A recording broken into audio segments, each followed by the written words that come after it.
prime jeunesse, la Terre est un enfer des premiers âges. Bombardée par des milliards d'astéroïdes et de comètes.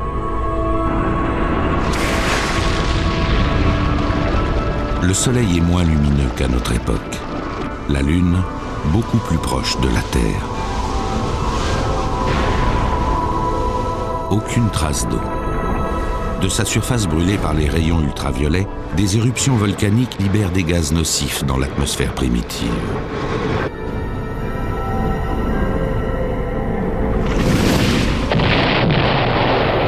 Comment cette planète hostile s'est-elle transformée en une Terre où la vie s'est épanouie jusqu'à l'évolution de l'homme ?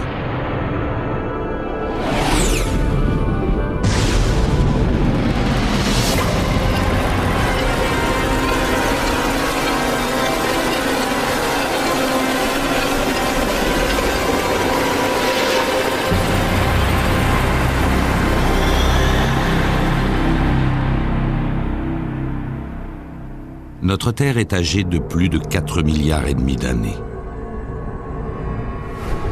Afin de comprendre le gigantisme du temps géologique, imaginons que toute l'histoire de la Terre puisse se réduire à une seule journée de 24 heures. Si l'on remonte le temps à partir de minuit, les premiers humains foulent le sol de la planète exactement 30 secondes avant minuit. Les dinosaures apparaissent juste avant 22h50. Les premiers animaux multicellulaires commencent à évoluer à 21h05. Avant eux, seuls existent des organismes vivants unicellulaires dont les premiers spécimens apparaissent un peu avant 4h du matin. Ce film traite de la première heure du jour où une série de phénomènes extraordinaires a transformé une planète violente et hostile en ce monde qui nous est aujourd'hui familier.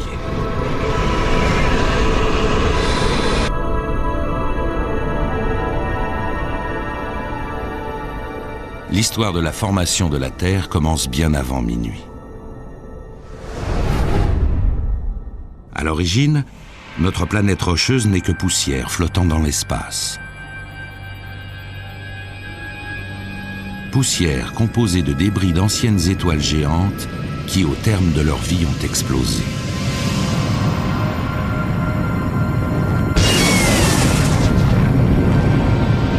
C'est de ces supernovae que proviennent tous les éléments que nous connaissons actuellement.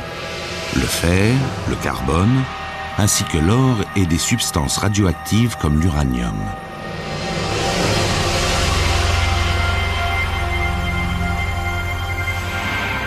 En se refroidissant, la poussière d'étoiles se densifie.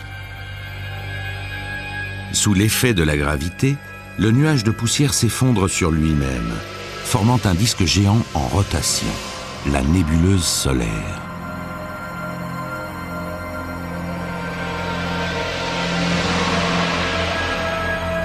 En son centre naît une étoile, notre Soleil.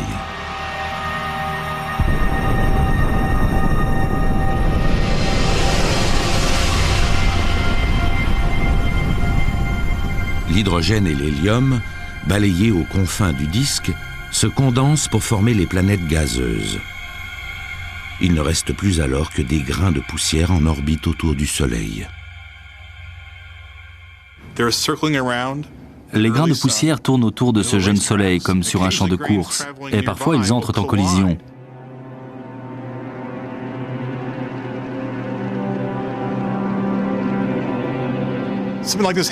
C'est comme chez vous.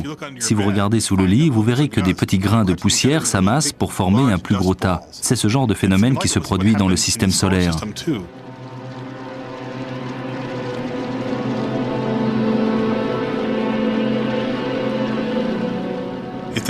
Si les grains se heurtent lentement, selon une trajectoire basse, ils s'accumulent pour former une plus grande masse qui grossit peu à peu.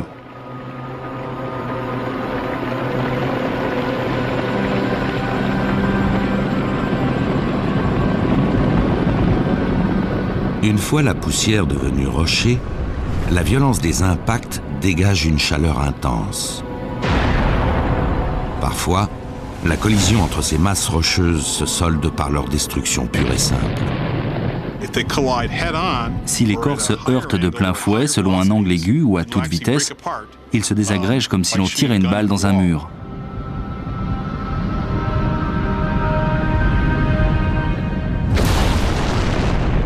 Pourtant, certains de ces rochers résistent au choc. Au fur et à mesure qu'ils grossissent, leur gravité augmente, attirant d'autant plus d'objets. 10 000 ans plus tard, ces corps planétaires appelés planétésimaux prennent une telle ampleur qu'ils deviennent des sphères rocheuses de 16 km de diamètre.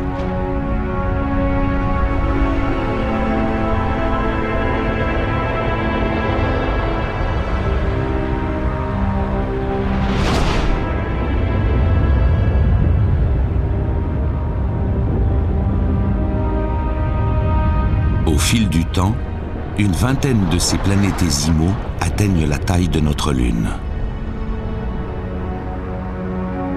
Au cours de collisions futures, ils s'agrégeront pour former les 4 planètes rocheuses qui subsistent aujourd'hui: Mercure, Vénus, Mars et notre Terre.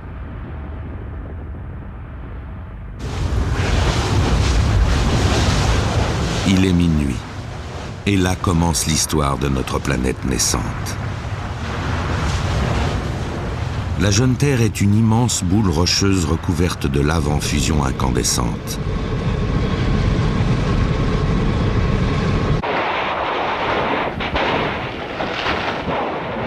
Il est pratiquement impossible aux scientifiques de déterminer la date exacte de la naissance de notre planète, car toutes les traces de la Terre primitive ont depuis longtemps disparu.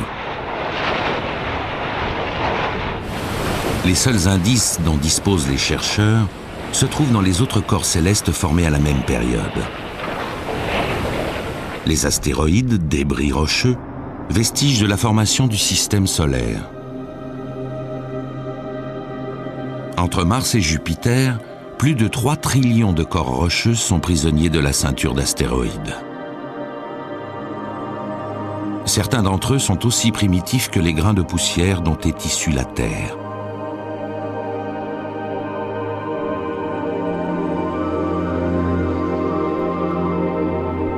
Les collisions font parfois dévier les astéroïdes de leur trajectoire.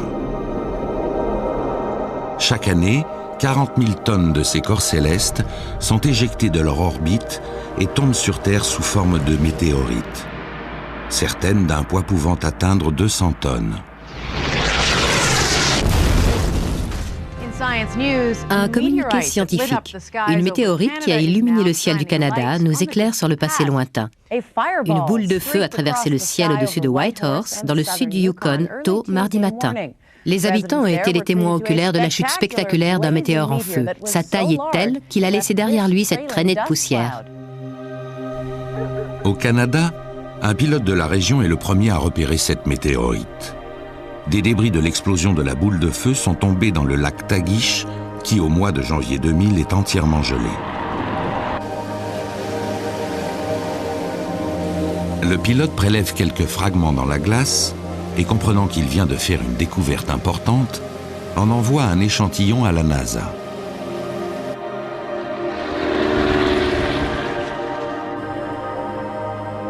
Michael Zolensky, expert en météorites à la NASA, reconnaît immédiatement une chondrite carbonée, météorite composée de la même poussière que celle qui a formé la Terre. La NASA réunit à la hâte une équipe de scientifiques. Leur mission, recueillir le plus possible de débris de la météorite. C'est une occasion rêvée. Les 3000 fragments de la météorite, disséminés dans le lac gelé, pourraient chacun receler des indices sur le commencement de la Terre. Les scientifiques espèrent que les fragments n'ont pas été contaminés et qu'ils présentent toujours les mêmes caractéristiques qu'à leur formation il y a 4,5 milliards d'années.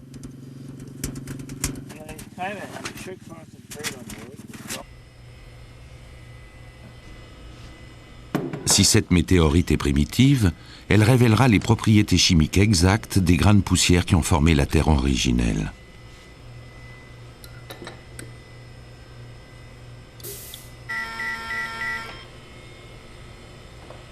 C'est avec un vif intérêt que Michael Zolensky analyse son premier fragment. Cette météorite est vraiment spéciale. Elle a la plus haute teneur en carbone et la plus forte concentration de grains interstellaires de toutes les météorites. Elle est aussi très riche en eau.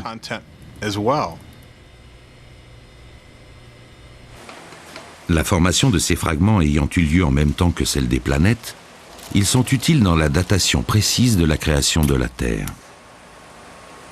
En effectuant une datation radiométrique, Michael Zolensky et ses confrères réussissent à déterminer la période de la formation de la Terre, il y a 4 milliards 550 millions d'années. Quand on fait la datation de météorites, on se rend compte que presque toutes ont le même âge, environ 4 milliards 550 millions d'années, à quelques dizaines ou centaines de millions d'années près. Nous considérons alors la date la plus ancienne comme l'âge initial du système solaire.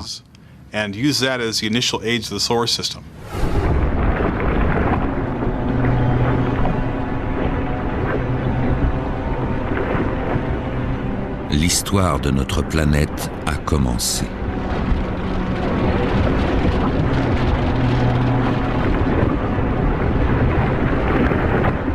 Dans notre journée de 24 heures, il est bientôt 0h08. La Terre est sur le point de vivre sa première grande catastrophe.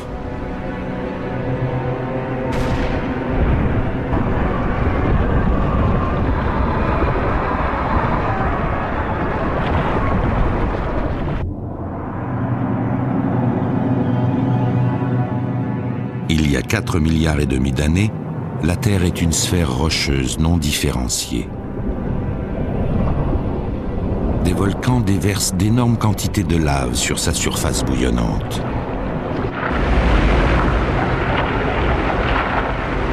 Notre planète, alors hostile, est sur le point de subir le premier d'une série d'événements qui vont la transformer d'une manière irréversible.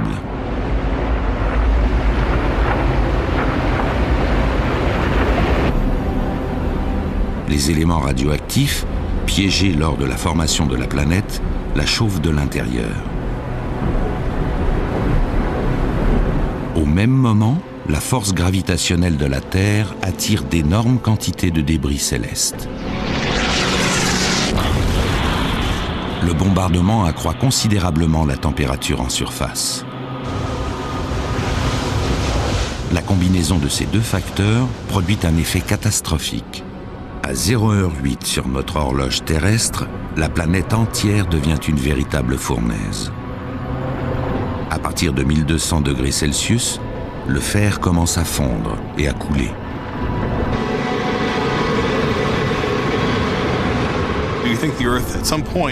Nous pensons qu'à un moment donné, la Terre n'était qu'une gouttelette de magma en fusion flottant dans l'espace. Dans une masse entièrement fluide comme celle-ci, les éléments les plus denses, y compris le fer, plongent dans les profondeurs, tandis que les éléments plus légers, comme les corps riches en carbone et en eau, remontent à la surface et y flottent comme des algues sur un lac.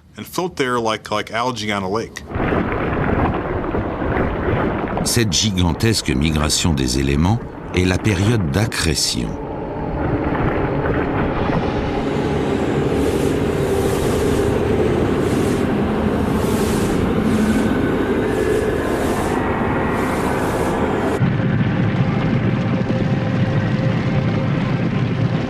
Le fer, qui s'accumule au cœur de la Terre, forme un noyau liquéfié d'une dimension égale aux 3/4 de la masse lunaire.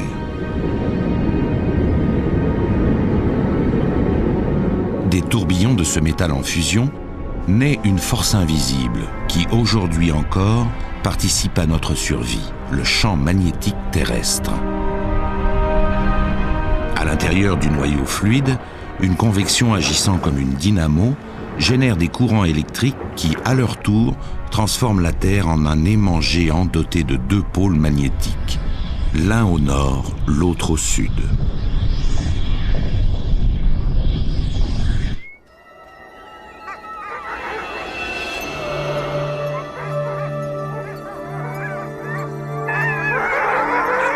Aujourd'hui, on trouve des preuves de la continuité d'une activité intense au centre de notre planète, dans les vastes étendues enneigées de l'archipel arctique canadien. Depuis 30 ans, Larry Newitt, de la Commission géologique du Canada, part chaque année à la recherche du pôle Nord magnétique. Il passe des semaines d'affilée dans cet univers glacé, à des centaines de kilomètres de toute civilisation, sous des températures jamais supérieures à moins 20 degrés. Tous les navigateurs du monde sont tributaires de Larry, car son travail consiste à relever la position exacte du pôle magnétique.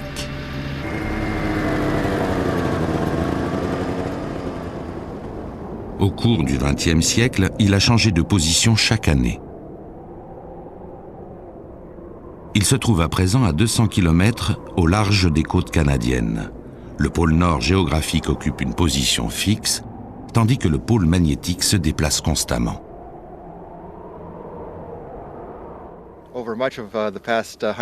Pendant une grande partie du siècle dernier, il se déplaçait de 10 km par an.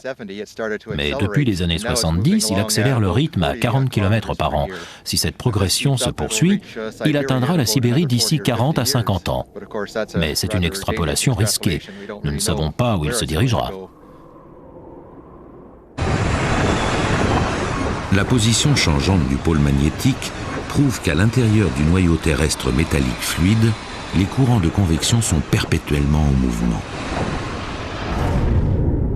Sans ce noyau de métal liquide, la Terre primitive aurait été dépourvue d'atmosphère et la vie n'y serait jamais apparue. La raison en est simple, l'espace n'est pas viable. Il fourmille de particules chargées hautement dangereuses qui peuvent être 10 fois plus mortelles que les radiations d'une explosion nucléaire. Ces particules sont émises lors des grandes éruptions solaires. C'est le vent solaire. Ce flux dévastateur s'élance vers la Terre à la vitesse moyenne de 400 km/s, soit 1 400 000 km/h. Si ce vent devait toucher la surface de notre planète, il anéantirait l'atmosphère dans quelques milliers d'années. Mais le champ magnétique terrestre sert de bouclier protecteur qui dévie la trajectoire des particules solaires. Sans son noyau fluide, notre planète ne serait qu'une sphère rocheuse stérile, dépourvue ou presque d'atmosphère. C'est le sort tragique qui a frappé notre planète voisine, Mars. Il y a 4 milliards d'années, la planète rouge possédait aussi un noyau de fer liquéfié et un champ magnétique semblable au nôtre. Une atmosphère s'y était développée qui aurait pu accueillir la vie. Mais Mars, plus petit que la Terre, s'est refroidi plus rapidement et son noyau de fer s'est totalement solidifié. Une fois son champ magnétique disparu, son atmosphère a été balayée par le vent solaire. La surface de Mars est maintenant un désert stérile, brûlé par les radiations solaires.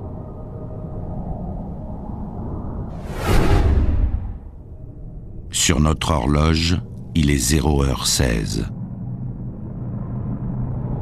La période de différenciation du fer marque la raréfaction de ce métal en surface.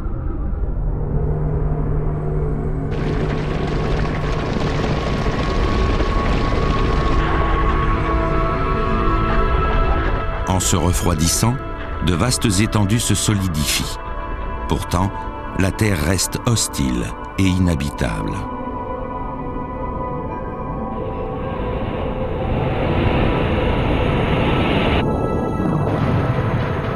Des éruptions volcaniques incessantes projettent des gaz chauds dans l'atmosphère épaisse perturbée.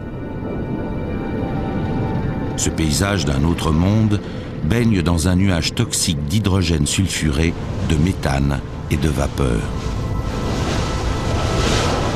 Ce milieu privé d'oxygène, sans couche d'ozone pour le protéger des rayons ultraviolets mortels, n'aurait jamais été propice à la vie humaine.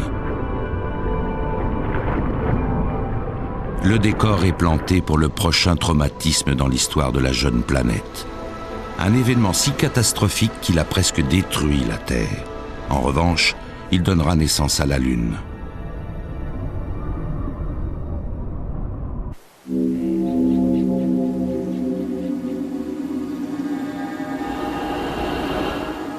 Depuis l'époque où nos ancêtres ont commencé à observer le ciel, l'origine de la Lune est restée mystérieuse.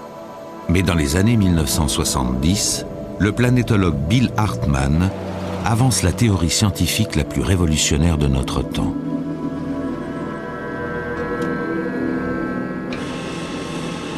Au Texas, ce télescope de l'observatoire McDonald scrute la Lune depuis plus de 40 ans. Voilà la Lune. On pointe sur des cratères? Dans les années 1960, Bill Hartmann ainsi que tous les planétologues espèrent que les missions Apollo résoudront le mystère de la création de la Lune. L'une des motivations scientifiques de ce programme était qu'en allant sur la Lune, on y trouverait des roches anciennes datant d'il y a 4,5 milliards d'années, ce qui nous renseignerait sur son origine.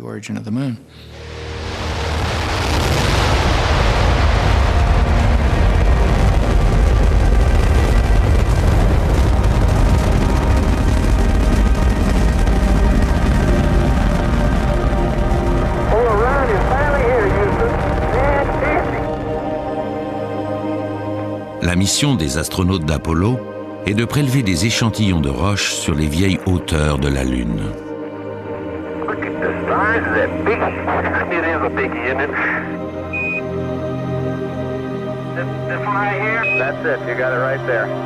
Après le retour de la mission Apollo, les scientifiques calculent l'âge des roches au moyen de la datation radiométrique. Les résultats sont surprenants. La Lune est plus jeune que la Terre. Et d'autres révélations allaient suivre.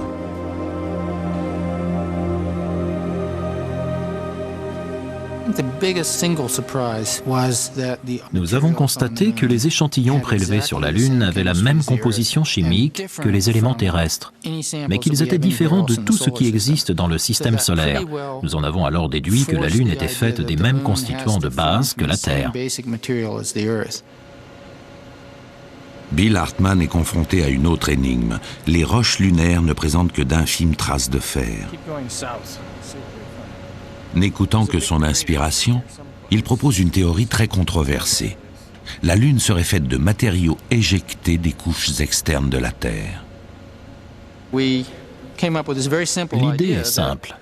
On a supposé que pendant la formation de la Terre, un autre grand corps céleste voisin, situé à la même distance du Soleil et composé des mêmes éléments que notre planète, a encore grossi avant d'entrer en collision avec la Terre. L'idée est révolutionnaire. Elle suggère que 50 000 ans après la formation de la Terre, un planétésimal flottait encore en liberté dans l'espace. Cette énorme masse rocheuse, d'une taille approchant celle de Mars, suivait une trajectoire qui allait rencontrer celle de la Terre.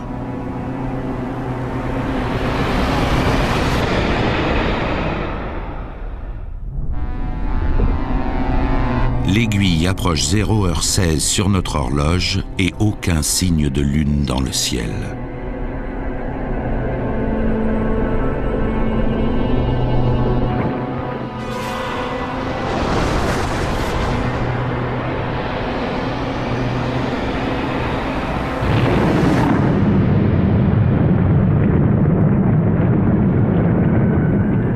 La chaleur dégagée par l'impact fait fondre et le planétésimal et les couches extérieures de la Terre. Ils fusionnent en une seule planète, une nouvelle Terre, plus grande. D'énormes quantités de roches en fusion sont éjectées sur orbite. Au cours des quelques milliers d'années qui suivent, les débris s'agrègent et forment la Lune. Quand en 1974, Bill Hartmann expose sa théorie, la majorité du corps scientifique est sceptique. Quand nous étions étudiants en géologie, on nous apprenait que tous les processus étaient lents. Un grain de sable, puis un autre, et ainsi de suite. Alors nos confrères nous ont dit qu'on ne devait pas accréditer ce scénario avant d'avoir épuisé tous les autres.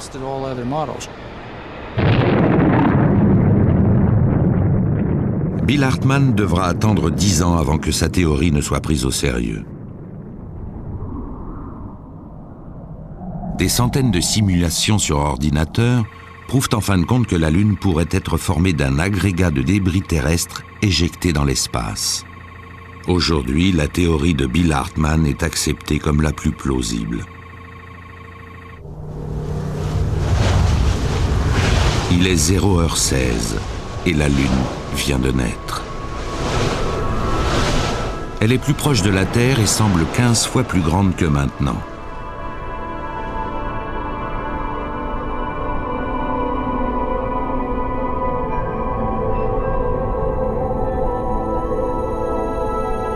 À la suite de cette violente collision, la Terre tourne sur elle-même 5 fois plus vite qu'aujourd'hui. La journée ne dure que 5 heures.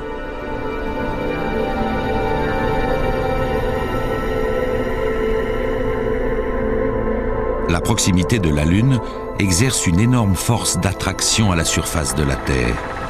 À chaque passage de la Lune, le sol terrestre enfle, puis retombe avec une amplitude pouvant atteindre 60 mètres. Ce mouvement de la croûte terrestre ralentit la vitesse de rotation de la Terre. Pour compenser ce phénomène, la Lune s'éloigne de plus en plus de notre planète. Depuis, son éloignement va croissant. Mesurer l'éloignement de la Lune par rapport à la Terre n'avait toujours pas été résolu. Alors, quand des astronautes sont allés sur la Lune, ils y ont installé un énorme rétroréflecteur capable de renvoyer un rayon laser vers sa source.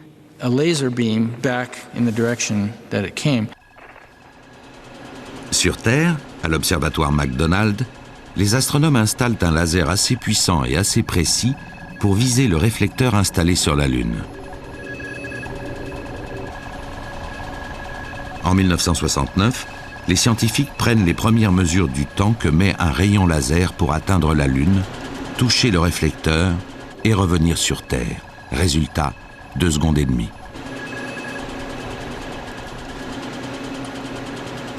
Les mesures obtenues au moyen du laser confirment que la Lune, actuellement à presque 400 000 km de la Terre, s'éloigne d'elle chaque année d'environ 6 cm.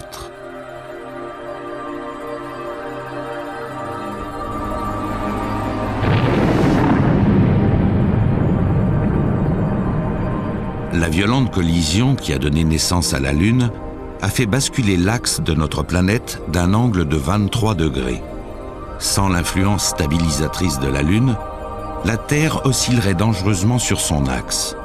La planète serait sujette à de subites variations climatiques qui excluraient toute vie autre que primitive.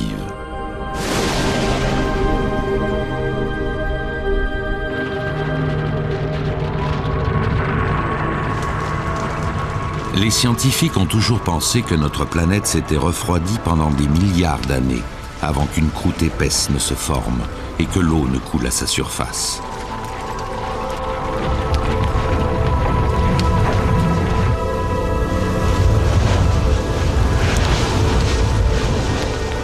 Mais en Australie, d'anciennes roches remettent ce laps de temps en question.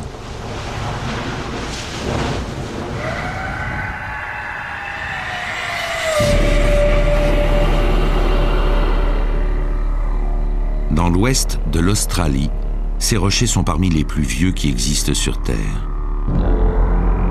Ils ont survécu miraculeusement aux innombrables phases de formation et de destruction de la croûte terrestre depuis que la Terre existe. C'est ici que des géologues ont trouvé, incrustés dans la roche, de minuscules cristaux de zircon, le minéral le plus ancien jamais trouvé sur Terre. Après avoir extrait les cristaux, le géologue Simon Wild fait une découverte extraordinaire sur l'évolution de la jeune Terre.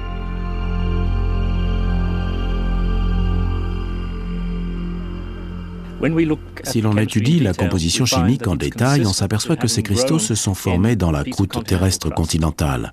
C'est la première fois que l'on a pu remonter dans l'histoire de la Terre jusqu'à 4 milliards 400 millions d'années. La découverte de Simon suggère que la Terre s'est rapidement remise du traumatisme de la formation de la Lune.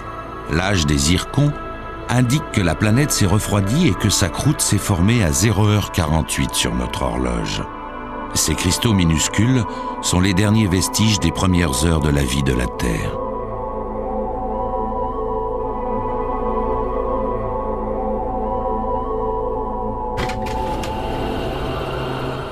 Mais les zircons recèlent un secret bien plus important. En effectuant ses propres analyses, le géologue américain Stephen Mogesus découvre un fait encore plus surprenant sur les conditions qui prévalaient sur la jeune Terre.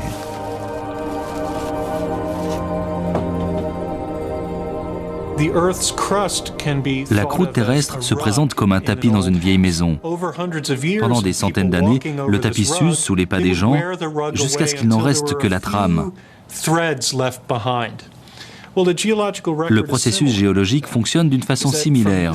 Les seuls vestiges de cette période reculée sont ces minuscules minéraux qui se trouvent dans les collines de Jack Hills, dans l'ouest de l'Australie. Les cristaux de zircon sont composés d'un mélange de zirconium, de silicium et d'oxygène. D'une dureté pratiquement équivalente à celle des diamants, ils sont capables de supporter n'importe quel soulèvement de la croûte terrestre.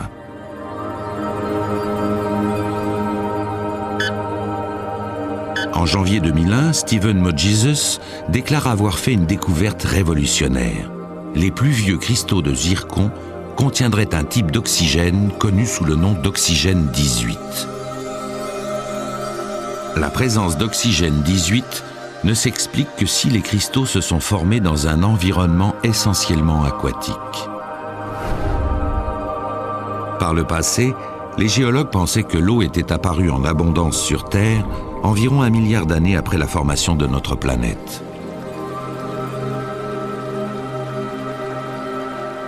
L'oxygène 18 indique que la présence d'eau sur la surface de la Terre est antérieure, 200 millions d'années après sa formation.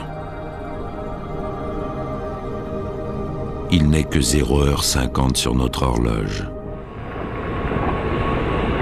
La croûte terrestre s'est suffisamment refroidie pour que la condensation de l'eau forme des lacs, voire des océans, comme le pense Stephen Mogesus. On peut imaginer que 200 millions d'années après la formation de la Terre, le paysage était fait d'îles et de petits continents baignés par un océan primitif dans lequel se sont formés les zircons. L'eau est l'élément vital à l'origine de la vie. Sans elle, aucun organisme vivant ne peut exister. Mais un mystère subsiste. D'où provient l'immense masse liquide des océans?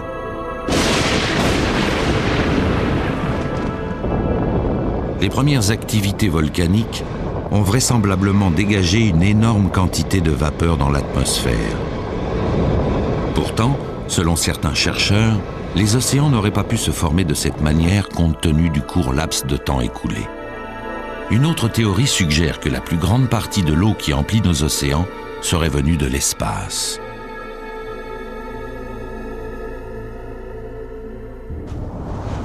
Dans l'histoire condensée de notre Terre, il est près de 1h du matin. La croûte terrestre s'est refroidie et les océans occupent la surface récemment formée. Mais d'où provient toute cette eau? L'une des sources pourrait être les comètes. Les traces de ces anciens impacts ont toutes disparu. La surface originelle de la Terre est depuis longtemps érodée et détruite. Le planétologue Bill Hartmann rassemble des preuves sur les conditions existant sur la Terre primitive en étudiant notre satellite. La Lune porte les marques impressionnantes de la violence du bombardement d'astéroïdes et de comètes. Elle est criblée de cratères. Certains atteignent des centaines de kilomètres de diamètre. Pendant les 600 premiers millions d'années après sa formation, sa surface est bombardée par d'énormes débris. Selon les planétologues, la Lune a reçu plus d'1 million d'impacts majeurs. À cause de sa taille supérieure et sa force de gravité, la Terre aurait subi un plus grand nombre de chocs, jusqu'à 14 millions.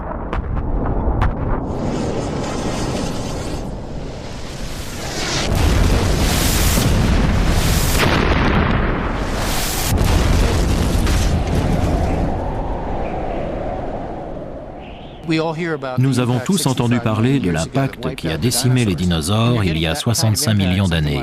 Ce genre de choc se produisait environ une fois par mois quand la Terre était jeune. Et cette pluie de débris émanant de la formation du système solaire s'est poursuivie pendant plusieurs centaines de millions d'années.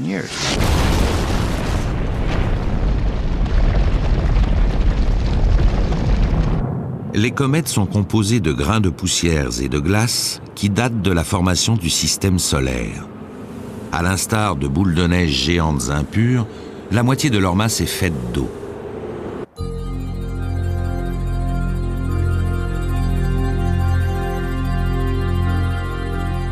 Michael Meuma, l'un des experts en comètes de la NASA, pense que l'eau de nos océans pourrait venir des comètes. L'une des possibilités envisageables serait que l'eau de la Terre résulte de l'impact de corps célestes, à savoir les comètes, car elles sont riches en eau. Pour en avoir la preuve, il faut analyser la composition de l'eau cométaire et la comparer à celle de l'eau des océans.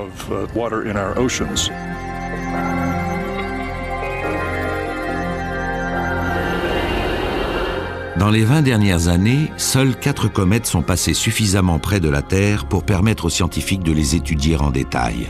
Parmi elles, la comète Hale-Bopp, visible en 1997.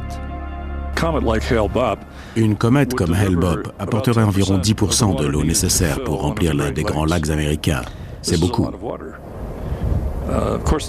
Les océans étaient bien plus grands. Il faudrait beaucoup plus de comètes pour les remplir. Mais les comètes étaient très nombreuses au commencement du système solaire. Nous avons toutes les raisons de penser que la présence d'eau sur la Terre primitive est d'origine cométaire.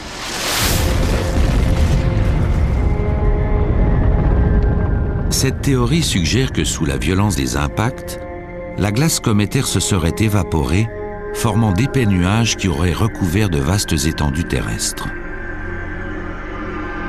Les lourds nuages orageux auraient produit un déluge de pluie chaude et acide pendant des millions d'années.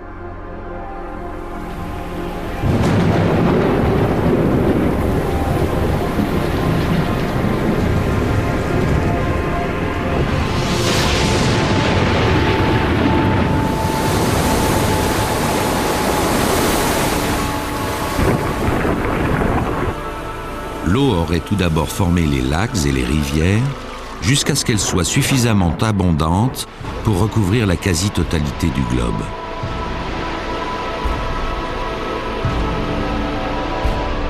Pourtant, la théorie de Michael Meuma n'est pas sans faille.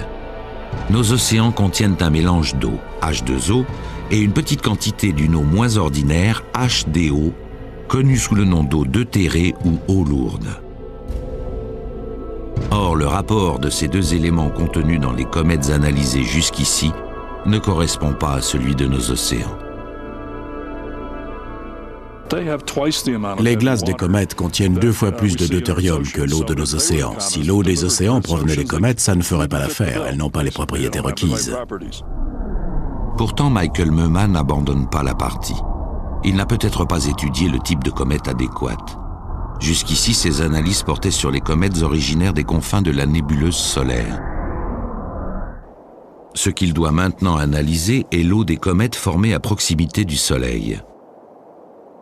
Les températures étant plus élevées au moment de leur formation, la proportion de deutérium contenu dans leur eau devrait être plus faible.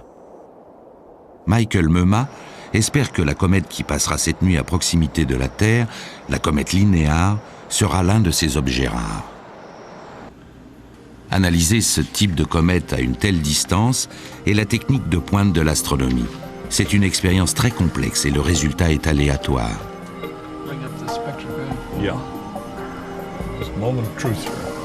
C'est le moment de vérité.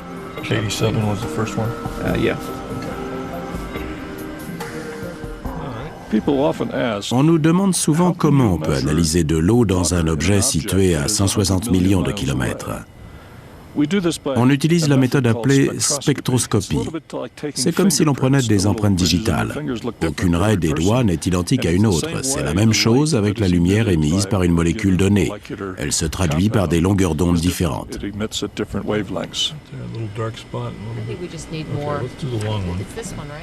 Mais les nouvelles technologies ne sont pas simples. Les spectrographes indiquent que la comète Linear contient une grande quantité d'eau, mais elle est moins brillante que prévu, et l'équipe éprouve des difficultés à obtenir des données cruciales sur l'eau lourde. Ce n'est pas aussi clair que nous l'avions espéré. C'est décevant. Les comètes sont inconstantes et imprévisibles. Elles sont comme des chats. Les deux ont une queue et ils agissent à leur guise.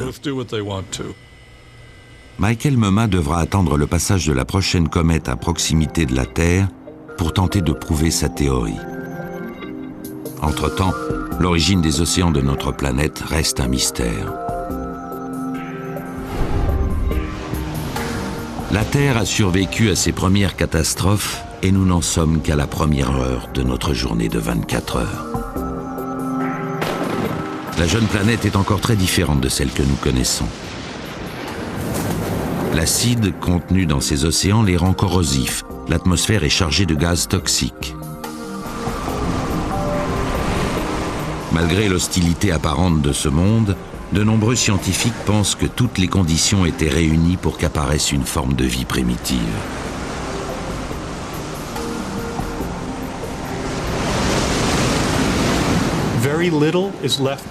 Il reste très peu de traces des premiers âges de la Terre.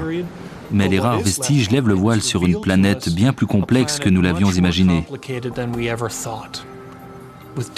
La variété des roches, la présence d'eau liquide sont les signes précurseurs d'une vie possible sur une telle planète.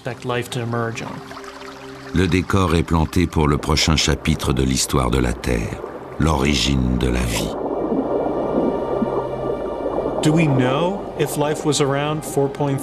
Qui peut dire si la vie est apparue il y a environ 4 milliards 300 millions d'années?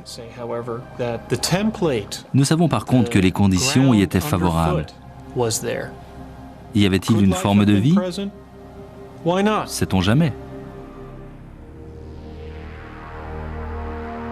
Dans cet endroit reculé d'Australie occidentale se trouve l'origine de la vie sur Terre. Ces structures en forme de dôme, uniques au monde, sont composées d'une multitude de bactéries microscopiques. Ce sont les restes vivants d'organismes dépositaires de la vie sur notre planète depuis des milliards d'années.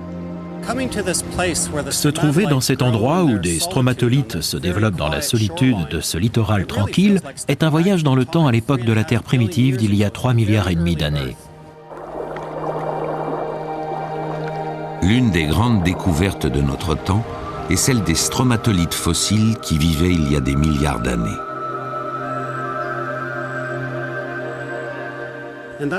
C'est fascinant car cela indique que la vie sur cette planète a évolué très tôt et très rapidement. Ces micro-organismes ont contribué à la transformation totale de notre planète, en créant un monde propice à l'apparition de la vie et de son évolution.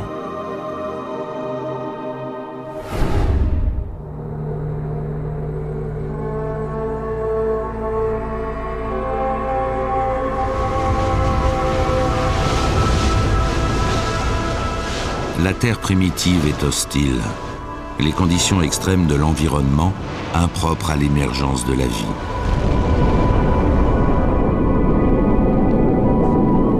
Une atmosphère épaisse et perturbée étouffe la planète. Il n'y a pas d'oxygène et la radiation des ultraviolets est mortelle.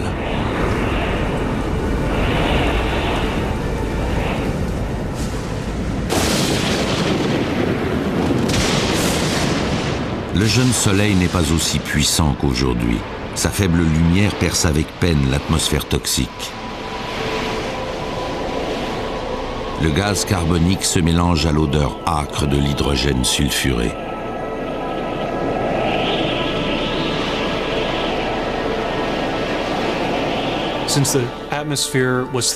L'atmosphère épaisse, chargée en gaz carbonique, donnait à la Terre une teinte rougeâtre.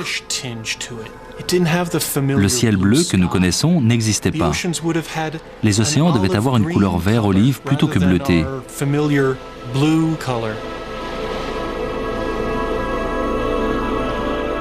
Pendant les premiers 600 millions d'années de son existence, notre planète reçoit une pluie constante de comètes et d'astéroïdes.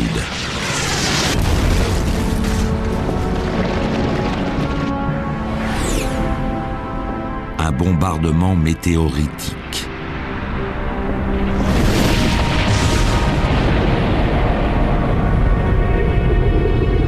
Le diamètre de ces missiles atteint parfois 500 km. Sous le cataclysme créé par les impacts, la croûte terrestre se liquéfie. Les océans se vaporisent.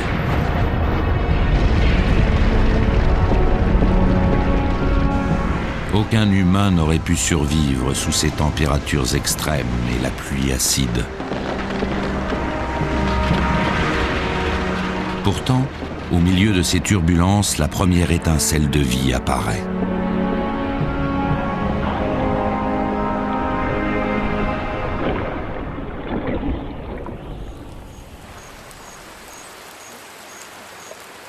Des milliards d'années plus tard, voici la vie sur Terre.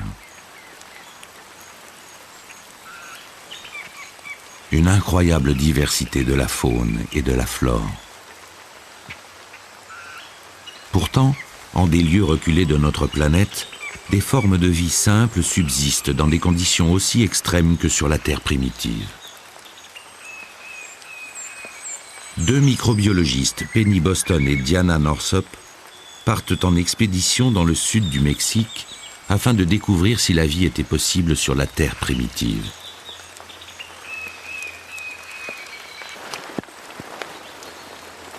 Enfouie dans les profondeurs de cette forêt tropicale se trouve une grotte, Cueva de Vilaluz.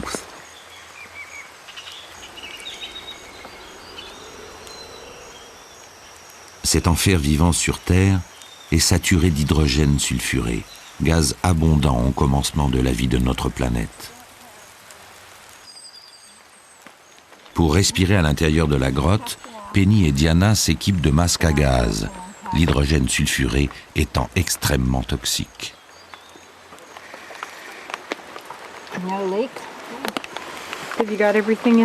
Tu as tout ce qu'il te faut? Les êtres humains ne peuvent survivre longtemps dans une atmosphère remplie d'hydrogène sulfuré. On ne le sent pas. Il rend inconscient et la mort arrive très vite. Les deux biologistes sont ici pour découvrir quelles formes de vie sont capables de survivre dans la grotte.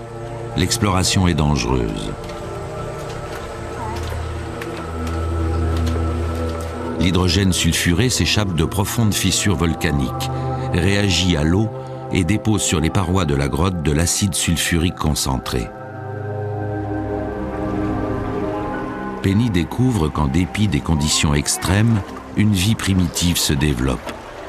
Cueva de Vilaluz est une grotte qui abrite des stalactites formées de colonies de bactéries unicellulaires visqueuses.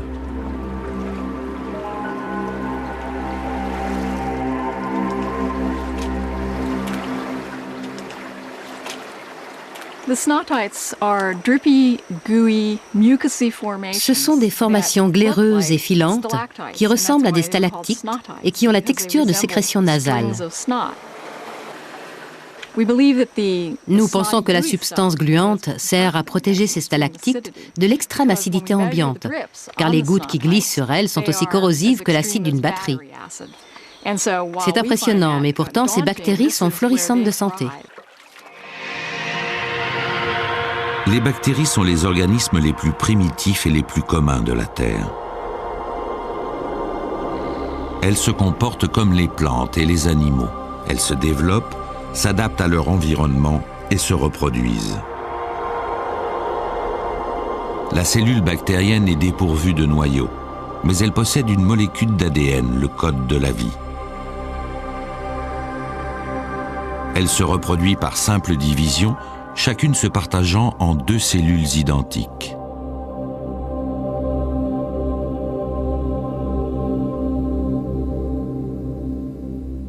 Chaque stalactite est composé de centaines de milliers de bactéries. Dans les eaux souterraines, Penny découvre un tapis de bactéries qu'elle surnomme « boule de flegme ».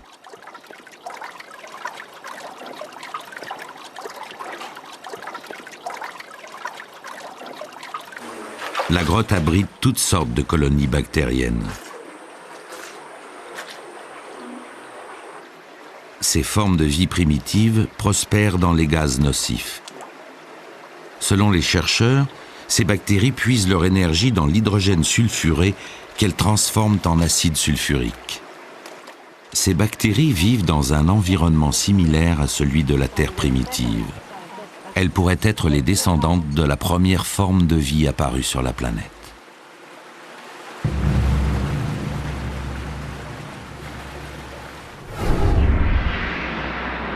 Mais d'où vient la première bactérie? Comme toute forme de vie, les bactéries sont constituées de molécules de carbone complexes. Sur la Terre primitive, des molécules de carbone inanimées se sont mises à se reproduire à l'identique, comme par miracle. Qu'est-ce qui les a incitées à produire des répliques d'elles-mêmes et à évoluer en cellules vivantes? C'est peut-être le plus grand mystère de toute la science.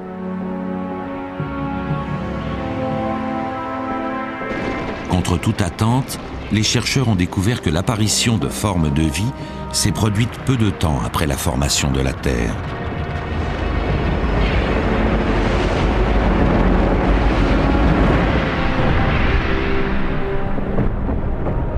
Dès sa naissance, la Terre est bombardée par des astéroïdes géants et des comètes.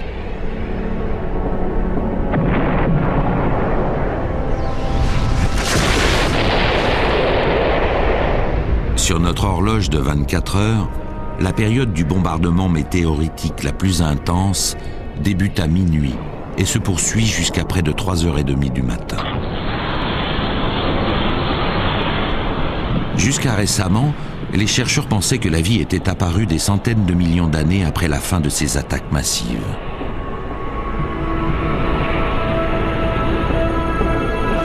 Aujourd'hui, ils pensent qu'elle a commencé pendant cette période de bombardement. Car ils ont découvert que la vie était déjà florissante dès 3h57 du matin.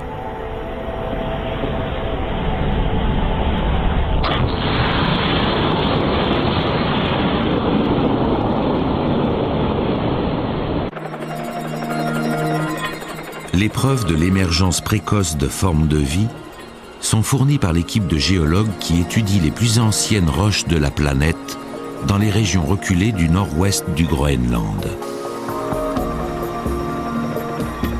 Stephen Moe-Jesus recherche des traces révélatrices de la plus ancienne forme de vie sur Terre.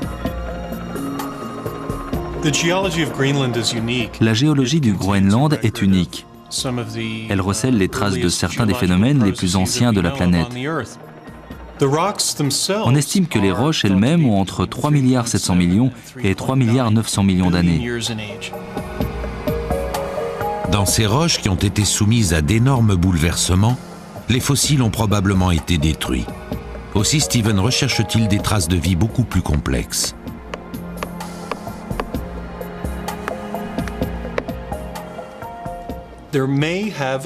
Ces roches ont peut-être contenu à un moment donné des microfossiles, mais compte tenu des conditions de chaleur et de pression exercées sur elles, les fossiles ont dû se désagréger et être détruits. Les seuls vestiges qui nous restent sont des empreintes chimiques d'anciennes bactéries ou de microbes.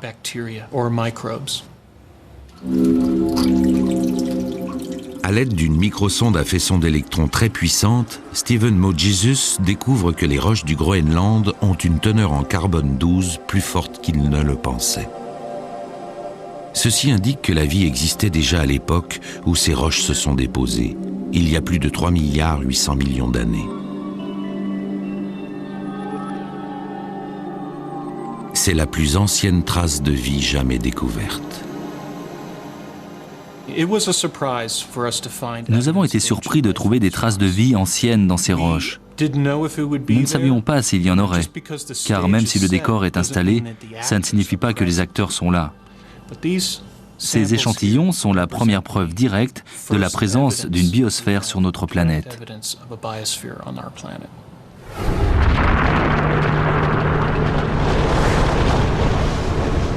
Si la vie est apparue si tôt dans l'histoire de la Terre, d'où viennent ses composantes?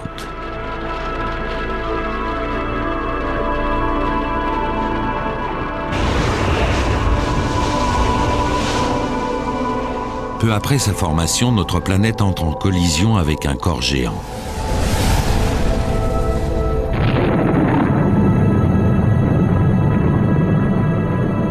Les couches externes de la Terre se vaporisent entièrement, donnant naissance à notre Lune.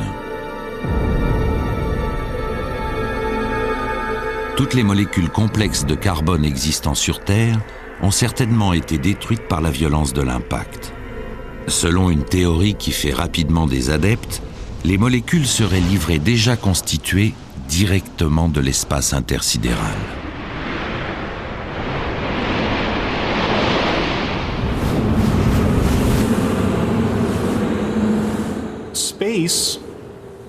L'espace n'est pas très éloigné. Il n'est qu'à environ 20 km dans cette direction. C'est à proximité et l'espace est vaste. Les astronomes pensaient que l'espace n'était que du vide. Mais l'astrobiologiste Dan Brownlee a su prouver que les composantes de la vie sont très répandues dans l'espace et qu'elles tombent régulièrement sur Terre. 40 000 tonnes de morceaux de comètes et d'astéroïdes tombent sur Terre chaque année, essentiellement sous forme de particules d'une taille inférieure à 1 mm. Nous les respirons, elles sont présentes dans notre nourriture, mais elles sont difficiles à trouver, sauf dans des endroits bien précis. Pour disposer d'échantillons purs, il est primordial de capturer les particules avant qu'elles ne traversent l'atmosphère, qui les contaminerait.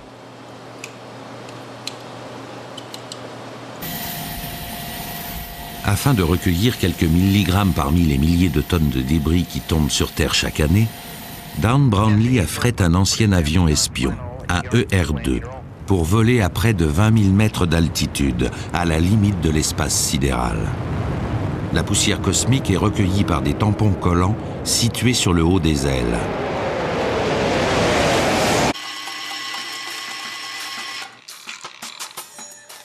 Sur Terre, les confrères de Don Brownlee coupent les particules en lamelles très fines avant d'en faire l'analyse chimique. Chaque particule a une épaisseur inférieure au dixième de celle d'un cheveu. Don découvre que ces particules sont riches en molécules de carbone. L'examen au microscope électronique dévoile toute une gamme de minéraux de carbone et de matière organique, âgés de 4 milliards 550 millions d'années, que nous tenons pour les composantes de la vie. Des quantités astronomiques de débris datant de la création du système solaire flottent encore dans l'espace. La plupart d'entre eux sous la forme de morceaux de rochers en orbite dans la ceinture d'astéroïdes. Une météorite très particulière, tombée en 1969 à Murchison, en Australie, est une pièce maîtresse qui confirmerait l'origine cosmique des ingrédients nécessaires à la vie. It's a gold mine, this little chunk of meteorite which fell on Australia last year. For the past 6 months, they've been taking it apart and have discovered it contains amino acids, the building blocks of life. C'est la première fois que l'on détecte la présence d'acides aminés dans un corps céleste. Les acides aminés sont des molécules de carbone qui, combinées, entrent dans la composition des protéines vitales pour tout organisme vivant.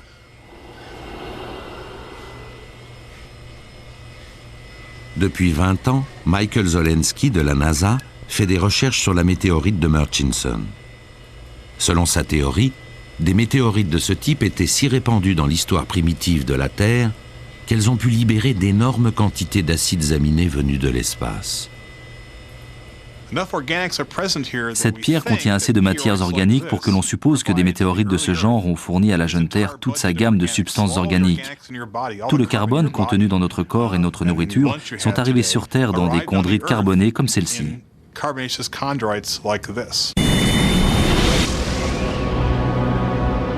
Les météorites contiennent plus de 70 variétés d'acides aminés, parmi lesquels 8 sont les composants fondamentaux des protéines des cellules vivantes.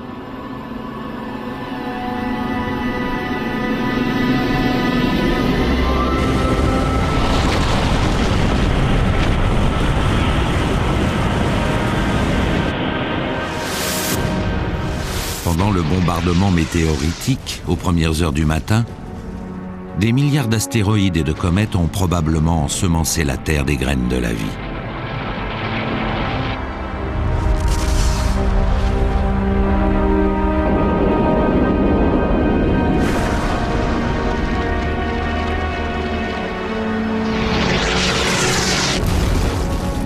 Les comètes ont sans doute libéré de plus grandes quantités d'acides aminés que les météorites. Jusqu'à un quart de la masse de certaines de ces boules de glace et de poussière de la taille d'une montagne aurait pu être composée de matières organiques.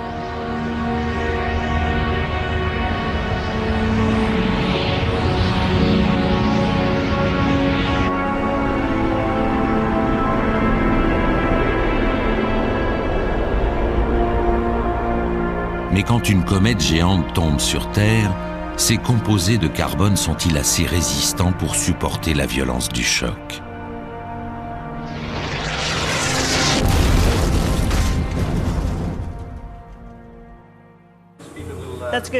C'est bon, arrête. Jennifer Blank, géophysicienne, met au point une expérience unique afin de tester la résistance des acides aminés au traumatisme d'un impact. Au moyen d'un imposant canon à gaz, elle simule les pressions et les températures extrêmes que subit une comète quand elle s'écrase sur Terre. Nous voulions savoir si les matières survivraient ou se fragmenteraient. Nous avions l'espoir qu'une partie résisterait. Nous avons pensé que les fragments qui ne survivraient pas se briseraient encore plus petits. Mais ce que nous avons découvert est encore plus fascinant. Dans l'expérience de Jennifer, le canon tire un projectile à la vitesse de 16 000 km/h vers une cible échantillon, représentative des molécules organiques contenues dans une comète.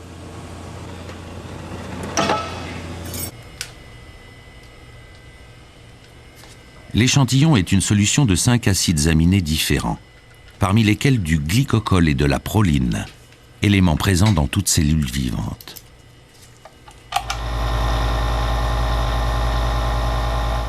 Le mélange est ensuite inséré dans une capsule d'acier trempé.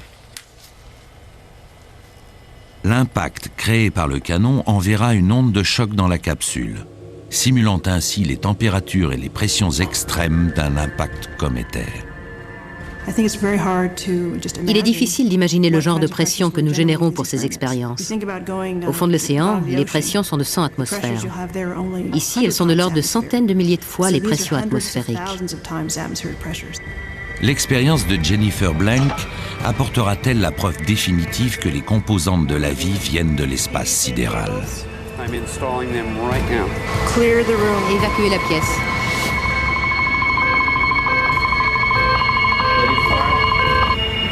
Vas-y. 3, 2, 1.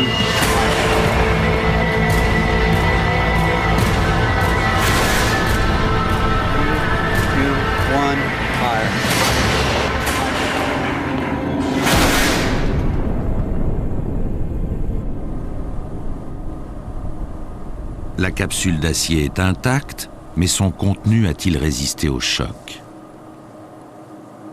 La solution d'acides aminés clairs à l'origine est devenue d'un brun bitumeux. À l'analyse chimique, Jennifer découvre que la matière a non seulement résisté à la pression colossale du choc, mais qu'elle s'est aussi transformée en un nouveau composé. L'énergie dégagée par l'impact a fait fusionner les acides aminés en peptides, stade intermédiaire de la formation d'une protéine. De nos petits composés originels, comme cet acide aminé simple, nous sommes passés, grâce à l'énergie dégagée par l'impact, à la formation de molécules plus grandes, comme celle-ci. C'est un peptide. Cela démontre que l'énergie de l'impact peut servir à former de grandes molécules à partir de composants des plus simples. L'expérience de Jennifer Blank prouve d'une part que les molécules organiques sont capables de survivre à un impact, et d'autre part que les énormes pressions qui entrent en jeu peuvent produire des molécules complexes, un pas de plus vers l'origine de la vie.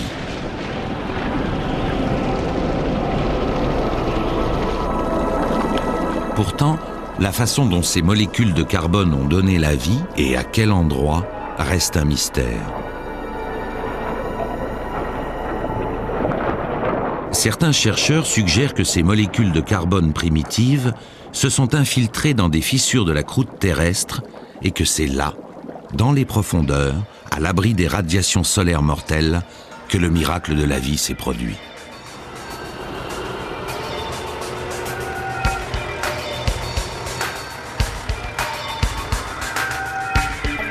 James Hall, un microbiologiste de l'université de Princeton aux États-Unis, se rend dans l'une des mines les plus profondes de la planète.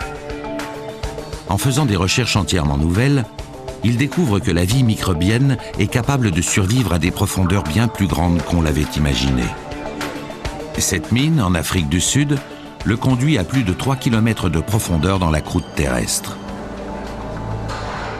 Il faut 45 minutes pour descendre au plus profond de la mine.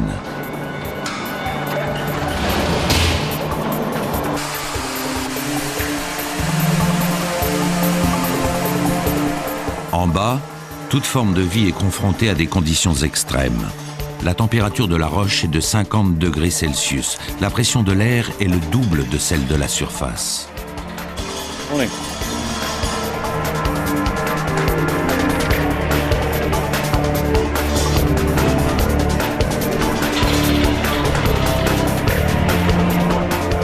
À 3 km sous terre, James Hall et ses confrères ne peuvent descendre plus bas.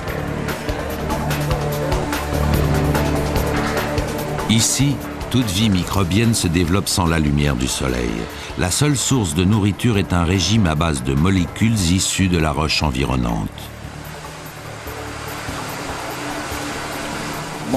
On a observé que des micro-organismes sont capables de tirer leur énergie de ces molécules et de vivre sans l'aide de la photosynthèse.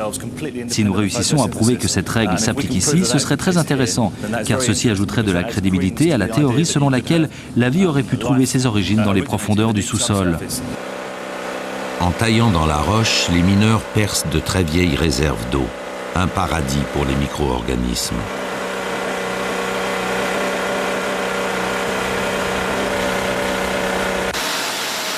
Les techniques de datation de la radioactivité établissent que cette eau est âgée de 200 millions d'années. Pourtant, elle regorge de bactéries. Nous ne savons pas comment des organismes sont capables de vivre dans ces environnements extrêmes. Les substances nutritives sont rares. Ils ne peuvent les utiliser et les transformer à l'infini pour survivre. Pourtant, ils le font. La question est comment ?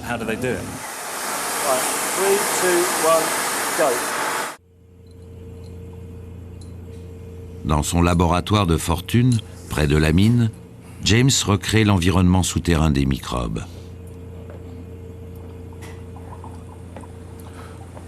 À 3 km sous terre, les roches ne contiennent pas d'oxygène. Aussi doit-il extraire toute trace de ce gaz de ses éprouvettes. Cette expérience a pour but de découvrir la source d'énergie de ces microbes.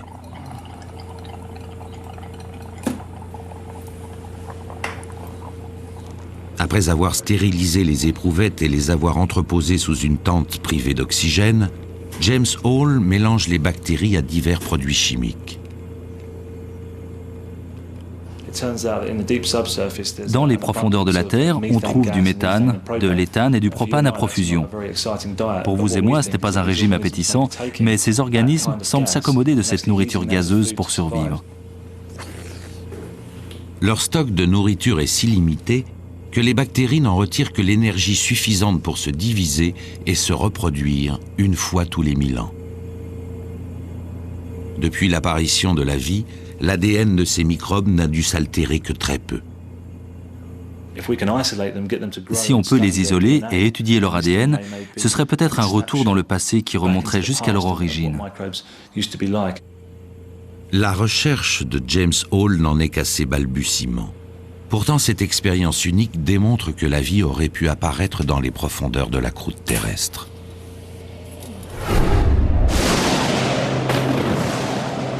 À l'époque du bombardement météoritique, la croûte terrestre n'est peut-être pas le seul endroit porteur de vie.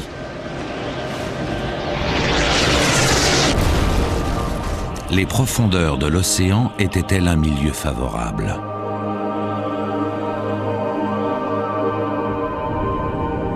L'activité volcanique était plus intense que de nos jours.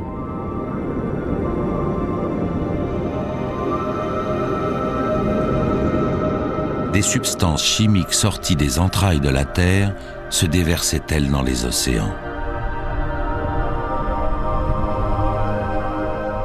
Dans les années 1970, des océanographes découvrent des cheminées volcaniques dans le fond de la mer. Ils sont surpris de découvrir une vie microbienne primitive florissante, en dépit des températures excédant 100 degrés, des éruptions acides et d'une absence totale de lumière du soleil.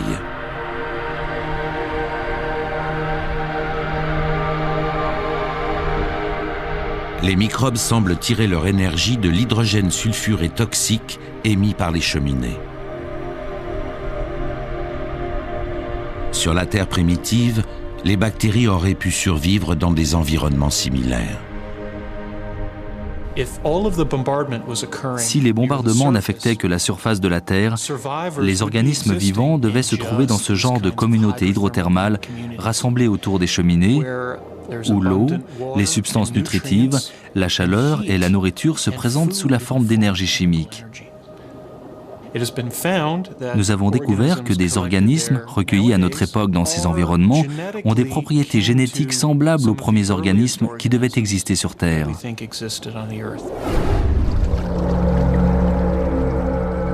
Sur notre horloge de 24 heures, il est maintenant 5 heures du matin. Le bombardement météoritique est terminé. La plupart des débris présents dans le système solaire ont été balayés. Les impacts sur la Terre se font moins violents. La vie microbienne peut enfin sortir de ses cachettes protectrices. Elle commence à fleurir en surface, profitant de la puissance d'une nouvelle source d'énergie, le Soleil.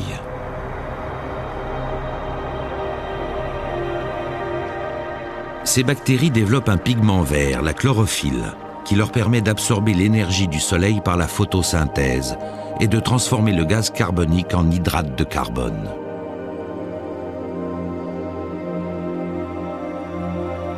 La Terre se refroidissant, cette nouvelle génération de cellules se répand dans tous les océans. D'immenses colonies de dépôts verts envahissent le monde. La plus grande mutation de l'histoire de notre planète est en marche.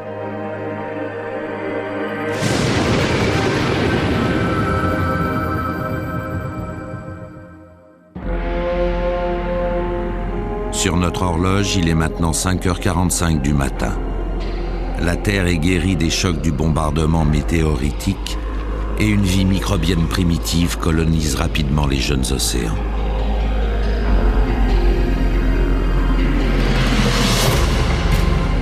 Les meilleurs vestiges de la vie primitive se trouvent dans l'un des lieux les plus reculés de la planète. Ces rochers n'ont pas changé depuis 3,5 milliards d'années.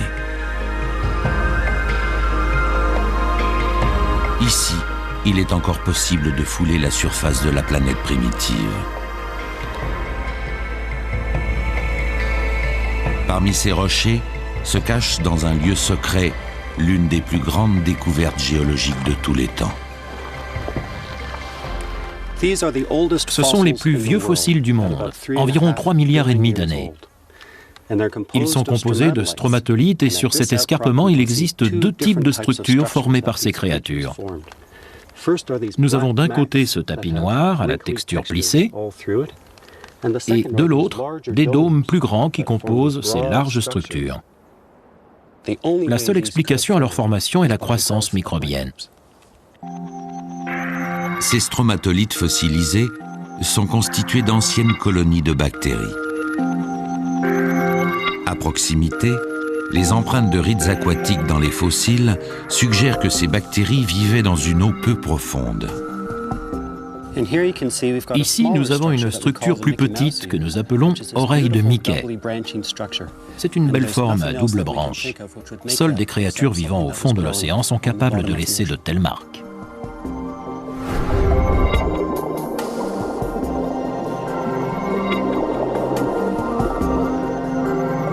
À 800 km de leurs vestiges fossilisés, on trouve encore aujourd'hui les mêmes organismes vivants.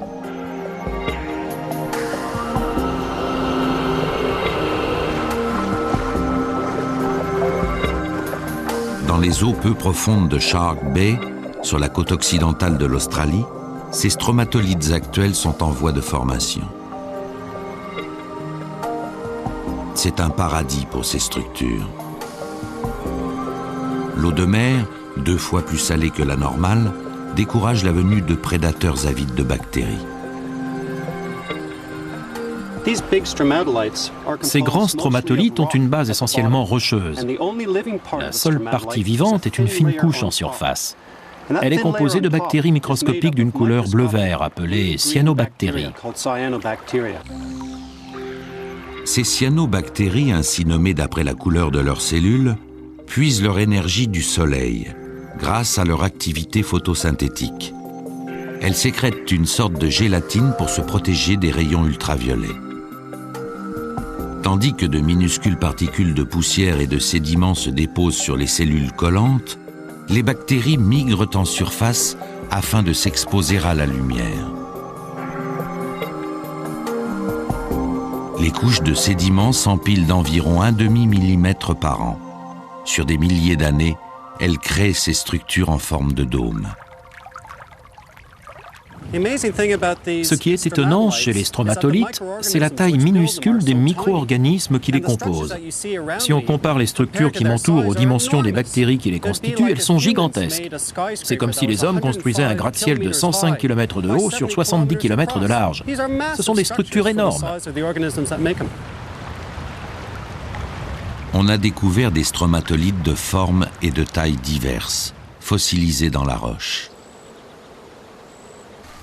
Ceci suggère qu'il y a 3,460 milliards d'années, les stromatolites avaient vécu suffisamment longtemps sur la Terre pour évoluer en une variété de colonies bactériennes différentes.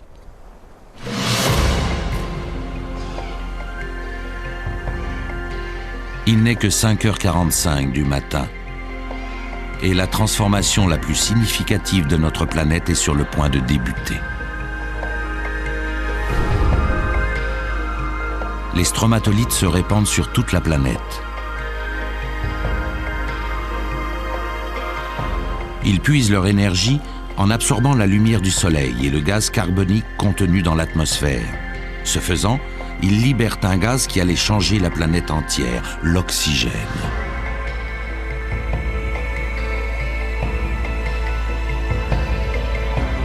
Au commencement, la totalité de l'oxygène est absorbée par les océans.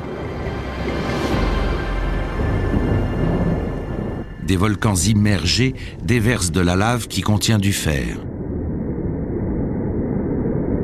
Il se dissout dans l'eau de mer et une réaction chimique avec l'oxygène s'ensuit. Il tombe au fond de l'océan sous forme de particules microscopiques d'oxyde de fer. Pendant 700 millions d'années, la planète rouille littéralement. Tout le fer se transforme en oxyde,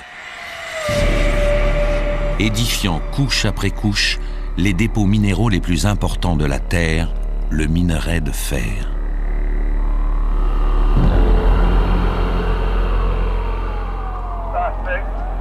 Voici l'une des plus grandes exploitations de minerai de fer au monde. À l'origine, le fer s'était déposé au fond d'un ancien océan.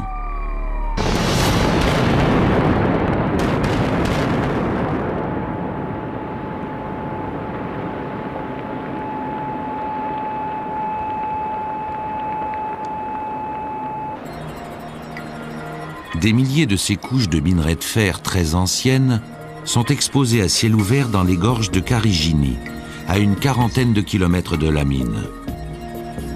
Comme la température de l'eau varie selon les saisons, le volume d'oxygène produit par les cyanobactéries fait de même.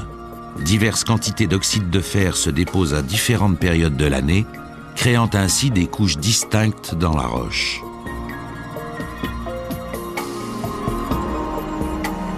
C'est un phénomène à l'échelle de la planète. De grandes quantités de minerais de fer se sont déposés de la même façon sur la Terre entière. Sur notre horloge, il est 13 heures. Il aura fallu 7 heures pour que tout le fer sorte des océans.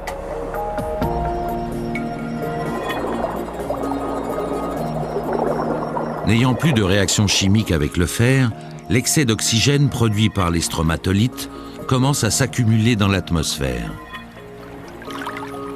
Lentement mais sûrement, la planète se transforme. Dans les 8 heures qui suivent sur notre horloge, la teneur en oxygène produit par les microbes atteint presque son seuil actuel, 21%. Il est 21 heures.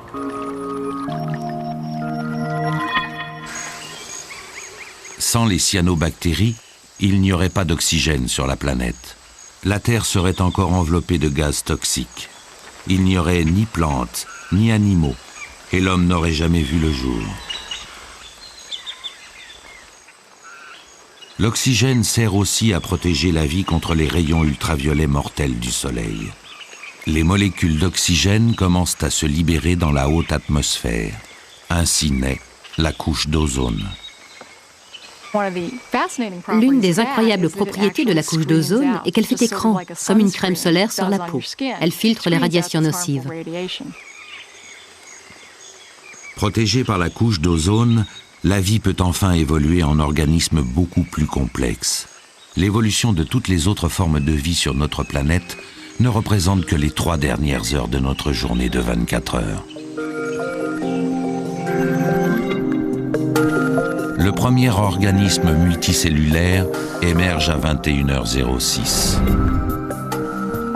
Le premier poisson à 21h22. Les insectes à 21h40. Les reptiles à 22h20. À 22h50, les dinosaures foulent le sol de la planète. Les premiers primates apparaissent à 23h40. Et dans les 30 dernières secondes, c'est au tour de l'homme.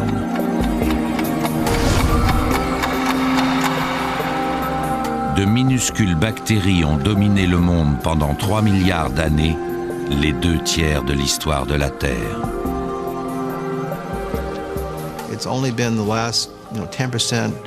Ce n'est qu'à l'avènement de la vie sur la planète, dans les derniers 10% de l'histoire de la Terre, que nous sommes capables de voir la vie de nos propres yeux. Avant, elle était principalement invisible. La quantité d'oxygène produite par ces petites créatures pendant 1 milliard ou 2 milliards d'années a été suffisante pour changer l'atmosphère de la planète.